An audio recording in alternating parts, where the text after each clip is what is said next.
Hello friends, student point academy में आप सभी का स्वागत है।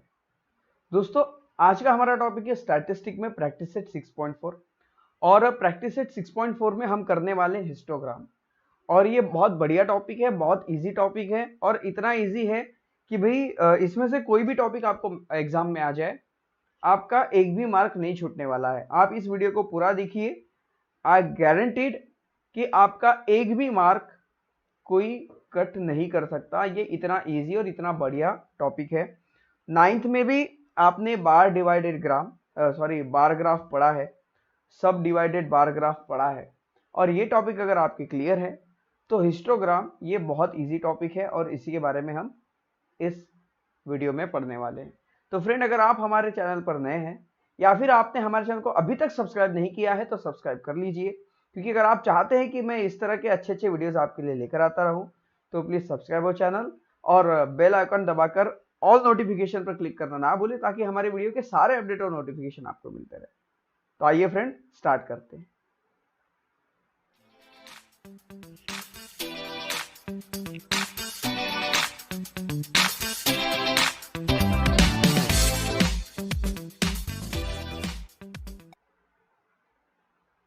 तो देखिए स्टूडेंट्स, प्रैक्टिस सेट स्टार्ट करने से पहले जैसे कि मैं हमेशा जो भी इंफॉर्मेशन आपके बुक में दी होती है वो पहले बताता हूँ, उसके बाद ही प्रैक्टिस सेट पर आते हैं, क्योंकि जितनी भी इंफॉर्मेशन हमारे बुक में हमारे लिए दी होती है ये सिर्फ ऐसे ही दी नहीं होती है। इसमें इसके पीछे कुछ लॉजिक होता है। इसके पीछे आपको ये होता है कि भाई आप उस जिस टॉपिक के बारे में आप पढ़ने जा रहे हैं उसके बारे में आप पूरा बेसिक जान ले, उसे डिटेल में समझ ले, तो आपको वो ईजी हो जाएगा।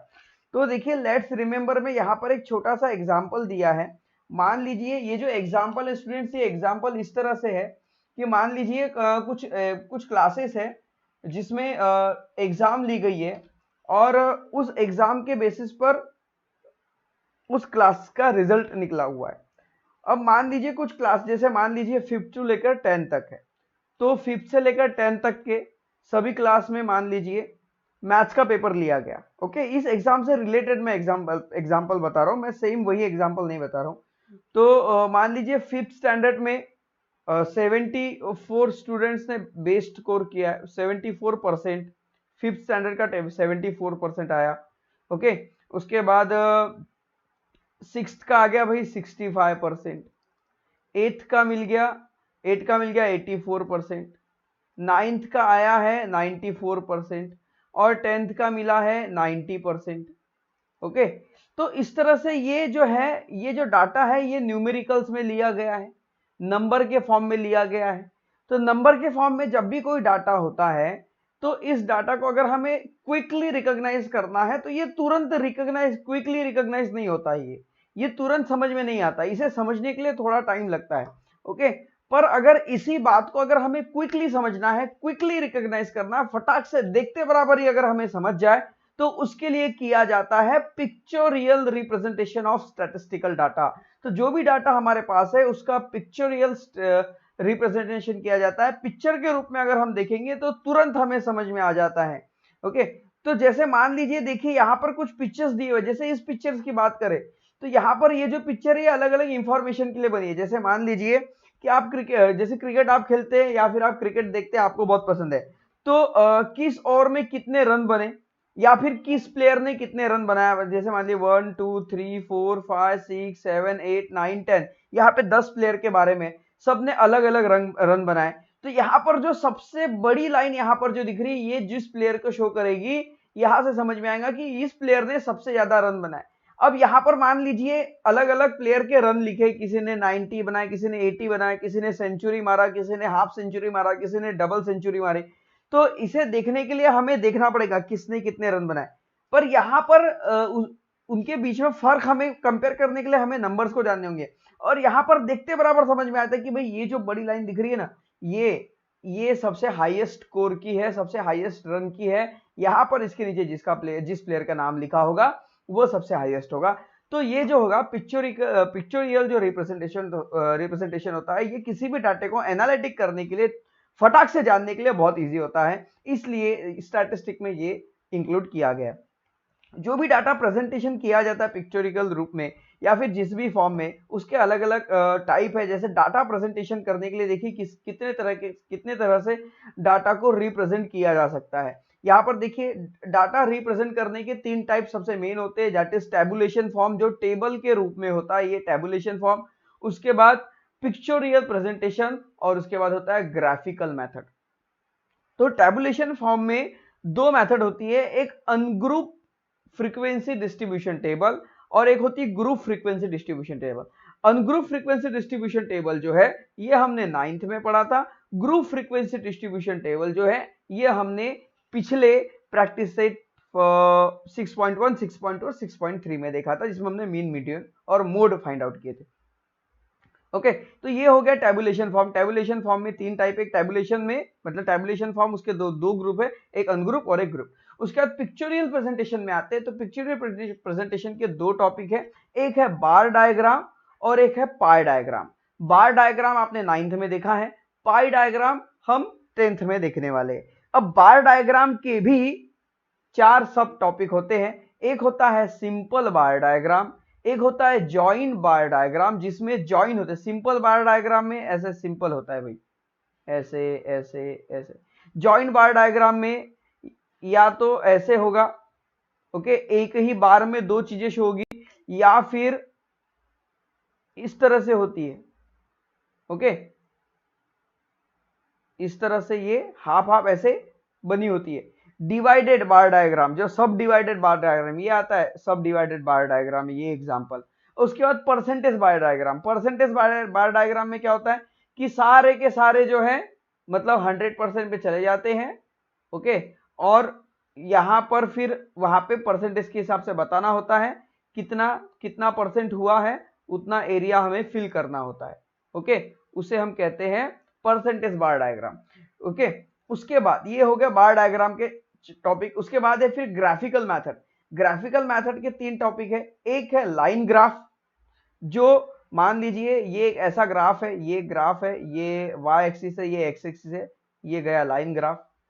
एक होता है हिस्टोग्राम, हिस्टोग्राम जो हम अभी पढ़ने वाले हैं, और फ्रीक्वेंसी पॉलीगॉन जो हम इसके आने वाली एक्सरसाइज में पढ़ने वाले हैं।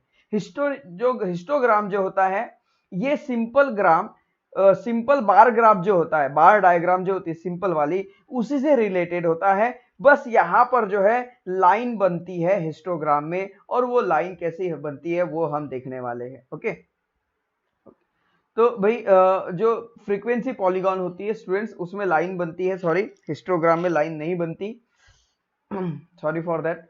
अब तो ये जो टॉपिक है ये है हमारे लिए जो है हिस्टोग्राम, और ये है हिस्टोग्राम का एक एग्जाम्पल। इस तरह से हमें हिस्टोग्राम बनाने हैं। हिस्टोग्राम के लिए देखिए आपको लगने वाला है ग्राफ पेज, और हिस्टोग्राम में जो जो चीजें जरूरत होती है वो सब मैं यहाँ पर इस एग्जाम्पल के थ्रू आपको सब बता दूं। सबसे पहले आप देखिए कि आपको जो इंफॉर्मेशन दी है उसकी जो क्लास दी है वो कंटिन्यूएशन में है या नहीं। अगर कंटिन्यूएशन में है तो दूसरी टेबल बनाने की जरूरत नहीं है, इसी टेबल के थ्रू ये डायग्राम बन जाएगी। अगर ये कंटिन्यूएशन में नहीं है तो we have to make this class in continuation, तो इस क्लास को हमें कंटिन्यूएशन में बनाना होता है। उसके बाद क्या क्या इंपॉर्टेंट होता है बार डायग्राम, एक या देखिए आपके जो ये जो ऑब्जर्वेशन है अगर 0 से स्टार्ट है, देखिए यहां पर जो होता है स्टूडेंट्स, यहाँ होता है 0, यहाँ होता है 0। अगर आपके जो ऑब्जर्वेशन है यहाँ पर दिए हुए ऑब्जर्वेशन से फ्रीक्वेंसी है, ये फ्रीक्वेंसी में ये जो क्लास मार्क है, ये क्लास मार्क कहां से शुरू हो रही है 7.5 से 9.5 तक। तो भाई 0 से ये 7 तक कहा गया, 0 to 7.5 तक कहा गया, ओके, ये गैप कहा गई। तो ये गैप, अब देखिए ऑब्जर्वेशन जो यहाँ पे क्लासेस जो है ये 0 से स्टार्ट नहीं है, तो जब भी क्लासेस 0 से स्टार्ट नहीं होती है तो यहाँ पर एक मार्क लगाया जाता है जो होता है क्रिंक मार्क, इसे क्रिंक मार्क कहते हैं। ये जो मार्क है इट्स कॉल्ड क्रिंक मार्क, और ये इसलिए लगाया जाता है क्योंकि यहां से यहां तक का पोर्शन छुटा हुआ है। अब देखिए ये इसलिए लगाया जाता है क्योंकि मान लीजिए ये तो जो क्लास है ये तो 7 पॉइंट से है, अब मान लीजिए क्लास जो है वो 50 के बाद शुरू हो रही है, तो आप 50 तक जाएंगे, इतनी बड़ी गैप छोड़ेंगे क्या 50 के लिए, नहीं ना। इसलिए क्या कर दिया जाता है, क्रिंक मार्क लगा देती है, अभी इस क्रिंक मार्क में इतनी जगह छुटी हुई है और उसके बाद यहां से शुरू हुआ है, तो ये क्रिंक मार्क जो लगाना बहुत जरूरी है अगर ऑब्जर्वेशन जो है क्लासेस जो है वो 0 से नहीं है। दूसरा, आपको स्केल लिखना बहुत जरूरी है, क्योंकि स्केल नहीं लिखेंगे तो आपके सीधा 100% मैं बता रहा हूं गारंटी के साथ आपके आधे मार्क कट जाएंगे। तो आपको स्केल लिखना जरूरी है, नहीं तो हाफ मार्क यहां पे कैंसिल हो आपका कट जाएगा। उसके बाद आपको x axis y axis mention करना बहुत जरूरी है। आपने यहां पर देखिए वाई एक्सिस में आपने कौन सी इंफॉर्मेशन ली है, फ्रीक्वेंसी है तो यहां पे फ्रीक्वेंसी लिखिए, ओके। और यहां पे क्लासेस है तो यहां पे भाई क्लासेस लिखिए। तो जो यहां लिखा होगा क्लासेस में जो लिखा होगा वो हमें यहां लिखना है, यहां जो लिखा होगा वो यहां हमें खड़े में लिखना है। ये बातें नहीं भूलनी है, बस इतनी ही बातें आपको ध्यान में रखनी है और उसके बाद बिल्कुल भी कोई टेंशन नहीं है, बहुत इजी और इजीली ये सॉल्व हो जाएगा। तो आई होप दैट इसके पीछे के जो रूल्स है, रूल्स रेगुलेशंस क्या है हिस्टोग्राम को सॉल्व करने के लिए वो आपको क्लियर हो चुके होंगे। अब हम आएंगे हमारे प्रैक्टिस सेट पर 6.4 पर, जो बहुत ही बढ़िया है और बहुत इजी है। तो आइए फ्रेंड आते हैं हमारे प्रैक्टिस सेट पर।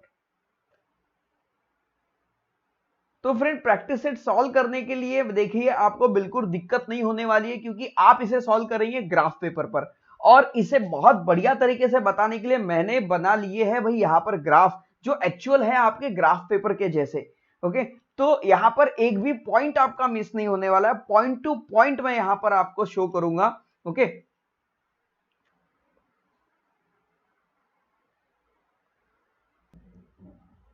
तो देखिए स्टूडेंट्स, अब यहां पर हमने जो ग्राफ है वो ड्रॉ कर लिया है ताकि हमारा टाइम बच जाए और इजीली हम इसे अब करेंगे और आपको बताएंगे कि कैसे इसे सॉल्व करना है। सबसे पहले देखिए इंफॉर्मेशन पढ़ लेते हैं। Draw a histogram of the following data.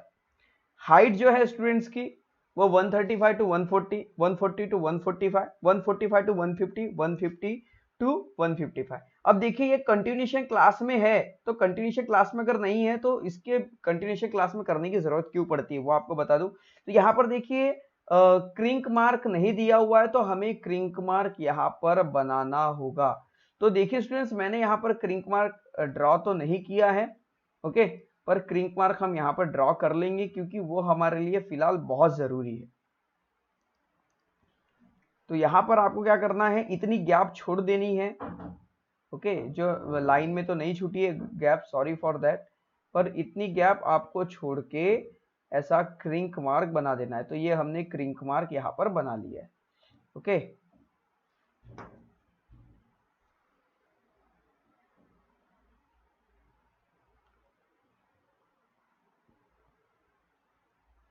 आ गया अभी, हाँ ये आ गया। तो इस तरह से हमने यहाँ पर क्रिंक मार्क बना दिया है। अब इंफॉर्मेशन क्या है, देखिए 4, 12, 16 और 8 इस तरह से इंफॉर्मेशन है। जो ये नंबर ऑफ स्टूडेंट है, तो ये जो नंबर ऑफ क्लास जो है वो नीचे होती है। तो सबसे पहले आइए अब क्लास लिखना शुरू करते हैं। अब आप क्या करेंगे, एक एक बॉक्स पे एक एक क्लास लिखेंगे भाई, एक एक लाइन पर। तो ये है 135 से 140, तो यहाँ क्या लिखेंगे, मान लीजिए मैंने यहाँ लिख दिया 135, थोड़ा बड़ा कर ले, 155 तक जाना है तो यहाँ लिख दिए भाई 135, 140, 145, 150 एंड 155, ओके। यही तक है, देखिए यही तक है 155 तक। तो देखिए 135 से 140, 140 से 145, 1, तो आ गई ये लाइन से आ गई क्लास मार्क। अब देखिए नंबर ऑफ स्टूडेंट, तो ये जो है ये क्या है भाई, ये है height of student in centimetre. तो आप सबसे पहले यहां लिख दीजिए, नीचे में यहां लिखेंगे हम height of student in centimetre, centimetre में स्टूडेंट की हाइट, और यहां लिखेंगे नंबर ऑफ स्टूडेंट। तो ये आ गया भाई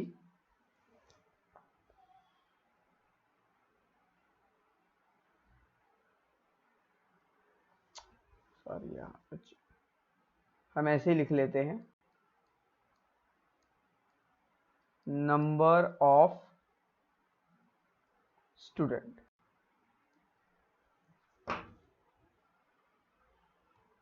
तो देखिए स्टूडेंट्स, अब यहाँ पर जो है वो हम लिखेंगे नंबर्स, जैसे ये 4, 12, 16 और 8, सभी के सभी नंबर आप ऑब्जर्व कर रहे हैं 4 के टेबल वाले हैं। तो हम क्या कर देते हैं, ऐसा लिख लेते हैं इसमें, ये 4, 8, 12, थोड़ा बहुत छोटा हो जाएगा इससे, तो बार ग्राफ बहुत ज़्यादा छोटा ना हो और थोड़ा अट्रैक्टिव दिखे, इसलिए हमने यहाँ पर नंबर दूर दूर ले लिए हैं। हमने देखिए 2 सेंटीमीटर, अब आप देख रहे हैं ये एक बॉक्स जो होता है एक 1 स्क्वायर सेंटीमीटर का होता है, तो ये एक बॉक्स, तो 2 बॉक्स मतलब हमने 4 स्टूडेंट लिए हैं, तो एक बॉक्स मतलब क्या हो जाएगा, 2 स्टूडेंट। ओके, तो यहां पर अब हम स्केल लिखेंगे, स्केल ऑन एक्स एक्सिस पर देखिए क्या है, 135, 140, 145, 150, मतलब 5 जो है सेंटीमीटर की यहां पर गैप है। तो लिखेंगे on x axis 1 centimetre is equals to 5 centimetre. Okay, and on y axis पर क्या आ जाएगा, 1 centimetre is equals to 2 student. Okay, इस तरह से यहां पर हमें इंफॉर्मेशन लिखनी बहुत जरूरी है। अब आइए जो हमें पूछा है उसका हम ग्राफ बनाएंगे। तो देखिए स्टूडेंट्स, 135 से 140 कितना है, 4, तो यहां से हम ले लेंगे 4। उसके बाद नेक्स्ट है 12, तो ये आ गया भाई 12।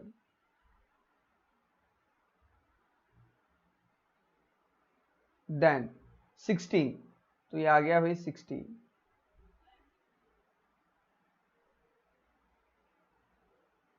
उसके बाद है 8, तो ये आ गया 8।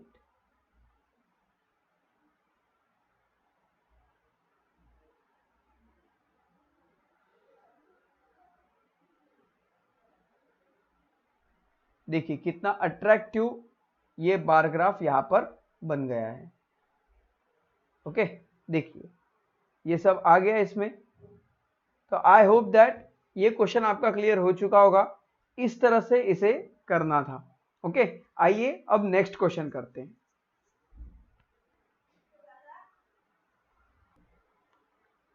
तो देखिए students, second question, the table below show the yield of jar पर एकड़, show the data bye histogram. अब यहां पर देखिए यील्ड जो है पर एकड़, ये जो क्विंटल में दिया हुआ है, और क्विंटल कैसा है, 2, 3, 4, 5, 6, 7, 8, 9, 10, 11, मतलब ये कंटिन्यूएशन क्लास में नहीं है। इसका मतलब आपको एक और टेबल बनानी होगी नीचे और उसे कंटिन्यूएशन क्लास में चेंज करना होगा। मैं यहाँ पर यहीं पे कंटिन्यूएशन क्लास में इसको बदलने की कोशिश करता हूँ। तो ये क्या आ जाएगा, 1 पॉइंट, तो ये होगा स्टूडेंट्स 1.5 टू 3.5, ये क्लास हो गई। इसके बाद ये आ जाएगा 3.5 टू 5.5, और ये होगा 5.5 टू 7.5, और ये हो जाएगा 7.5 टू 9.5। देखिए बराबर चल रहा है भाई। उसके बाद ये 10.5 कम हो जाएगा, मतलब ये आ जाएगा 9.5 टू 11.5। अब ये सारे के सारे हम यहाँ पर लिख लेंगे। ओके, जो नीचे हैं 1.5, 3.5, और वो हमें कहाँ लिखना है, इस लाइन में लिखना है। ओके, तो यहाँ लिख लीजिए 1.5, 3.5, उसके बाद 1.5, 3.5, देन 5.5,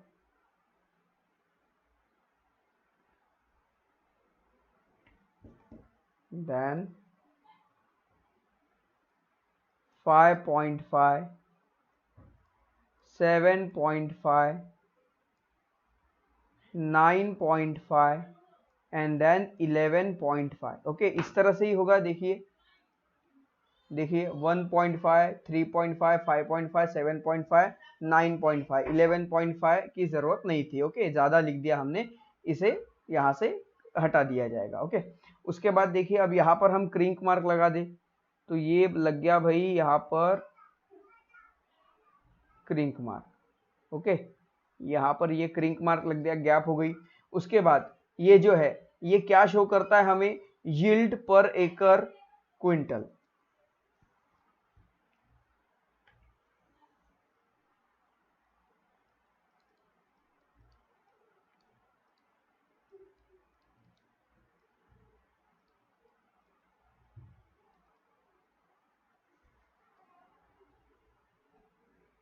अब यहां देखिए ये क्या है, नंबर ऑफ फार्मर।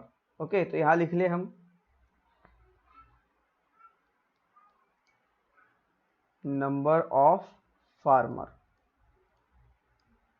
ओके, ये नंबर ऑफ फार्मर। उसके बाद देखिए 30, 50, 55, 40, 20। ओके, तो यहाँ पे देखिए 55 तक है लास्ट। यहाँ पर 10 बॉक्स है क्या, देख लीजिए, 5, 10, 15, 20, 25, 30, 35, 40, 45 तक ही जाएगा, तो नहीं हो पाएगा। तो इसमें हम क्या कर लेते हैं, एक बॉक्स मतलब 10 ले लेते हैं। तो यहाँ पर आ जाएगा स्टूडेंट्स 10, 20, 30, 40, 50 एंड देन 60। ओके, अब आइए फटाफट इसके ग्राफ बना लेते हैं। पहला क्या है भाई, पहला है 30, तो ये आ गया 30। दूसरा क्या है भाई 50, तो ये आ गया 50। उसके बाद है 55, देन 55। तो 55 के लिए क्या करेंगे, देखिए 50 और 60 इन दोनों के बीच में कितने बॉक्स है, यहाँ पर देखिए 10 बॉक्स है, 1 2 3 4 5 6 7 8 9 10। तो क्या करेंगे 55 के लिए इसमें से यहाँ पे 50 और यहाँ 60 है, तो इनके बीच में जो 5 बॉक्स है वो 55 हो जाएंगे। तो 1 2 3 4 5। देखिए हम सादे पेज में या फिर जो इस तरह के ग्राफ वाले नहीं है उसमें भी बता सकते थे, पर हमें ये जो बारीक बारीक चीजें आपको बतानी थी, इसलिए स्पेशल हमने ये ग्राफ पेपर यहाँ पर लिया है, ताकि हम इसे आपको बहुत अच्छे से क्लियर समझा सके। ओके, उसके बाद देखिए उसके बाद क्या है स्टूडेंट्स, 40। सो ये रहा 40। उसके बाद क्या है, उसके बाद है 20, तो ये रहा 20।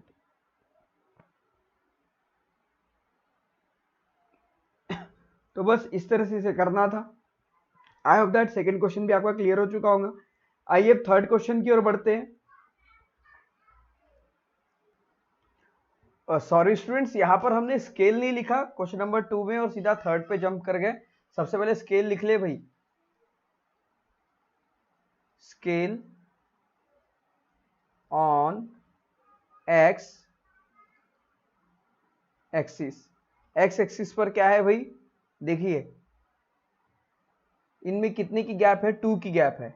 और ये क्या है, यील्ड पर एकड़ या फिर क्विंटल। तो यहां पर देखिए on x axis 1 centimetre is equals to 2 quintal. Okay, उसके बाद on y axis 1 centimetre is equals to 10 farmer. Okay, ये लिखना जरूरी है। उसके बाद आते हैं थर्ड क्वेश्चन पर। देखिए थर्ड क्वेश्चन में ये जो है, in the following table the investment by 210 families is shown present it in the form of histogram। 210 families के इन्वेस्टमेंट के बारे में बताया गया है और उसे हमें हिस्टोग्राम में प्रेजेंट करना है। तो हिस्टोग्राम में प्रेजेंट करने के लिए देखिए हमने 10, 15, 20, 25, 35 ये जो है ये पूरा यहाँ पर ले लिया है। ओके, एक्स एक्सिस और ये वाई एक्सिस पर भी ले लिया। यहाँ पर लिख ले भाई हम, ये है एक्स एक्सिस और ये है y axis, x axis and this is y axis. Okay, अब देखिए एक्स एक्सिस पर कितने की गैप है, देखिए 10 से 15, 15 से 20, मतलब 5 की गैप है। ओके, और ये जो इन्वेस्टमेंट है ये 1000 रुपीज में है। तो यहां पर हम स्केल लिखेंगे स्केल on x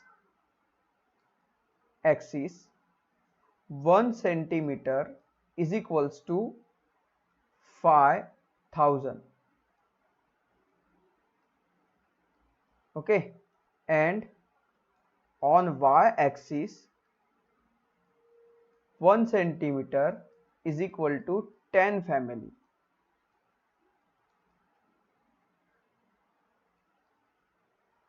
ओके, अब आइए इस तरह से हमने रिप्रेजेंट कर दिया है।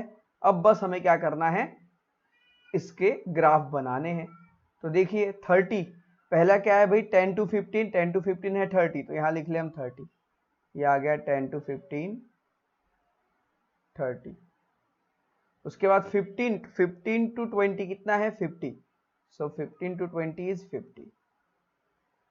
देन 25 to 20 to 25 60, ये रहा 60।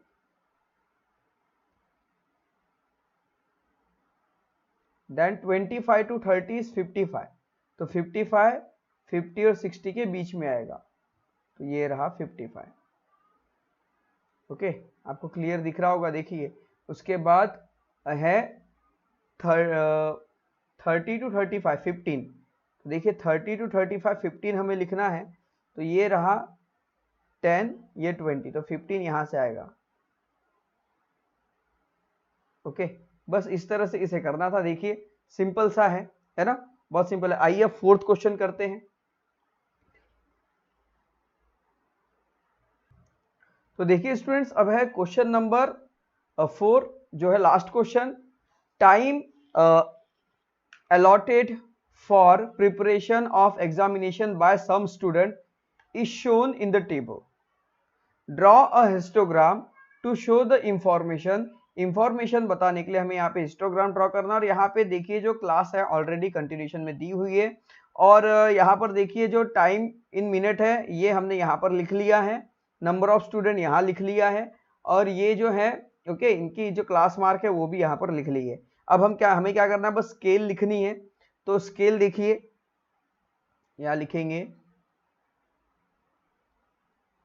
Scale on x axis 1 centimetre is equal to, देखिए 1 सेंटीमीटर, 1 सेंटीमीटर में कितने की गैप है 20 की गैप है, और 20 क्या है मिनट है, तो 20 मिनट। ओके, उसके बाद on y axis 1 centimetre is equal to, देखिए ये क्या नंबर ऑफ स्टूडेंट, तो 1 सेंटीमीटर, 2 सेंटीमीटर को हमने 10 स्टूडेंट लिया है, तो 1 सेंटीमीटर मतलब क्या हो जाएगा 5 स्टूडेंट, तो यहाँ लिखेंगे हम 5 स्टूडेंट। ओके, यहाँ लिखते चलिए भाई 5 10 लिख दीजिए 15 देन 25 30 35 40। ओके, अब देखिए यहाँ पर नंबर ऑफ स्टूडेंट कितने हैं 14। ओके, 5 10 यहाँ पे 15 चाहिए हमें 14, यहाँ पर नंबर ऑफ स्टूडेंट कितने हैं, पहले में 14 है, तो यहाँ पर लेंगे 14। अब देखिए 14 कैसे लेंगे, ये है 15 और ये जो लाइन है ना बारीक वाली यहाँ पर, ये है 14 की, तो यहाँ लेते देखिए 14। ये जो बारीक बारीक पॉइंट होते हैं स्टूडेंट्स, ये हमें ध्यान में रखने होते हैं, क्योंकि यही तो हमारे मार्क्स कटाते हैं। तो ये देखिए ये आ गया परफेक्ट। उसके बाद देखिए क्या है, ओह सॉरी ये क्या हो गया, इसे हटा दे। उसके बाद है 20, तो 20 तो दिख ही रहा है, इजी है, यहाँ से ले लीजिए, ये आ गया भाई 20। देन 24, तो देखिए 25, ये लाइन है 25 के जस्ट पहले आ जाएगा 24, तो ये आ गया 24। उसके बाद है स्टूडेंट्स 22, तो ये है देखिए ये 20, ये देखिए ये है 20 की लाइन, देखिए ध्यान से, ये आया 20, तो ये है 20 और ये है 21 और उसके ऊपर वाली लाइन है 22, तो यहां से हम लेंगे 22। ओके,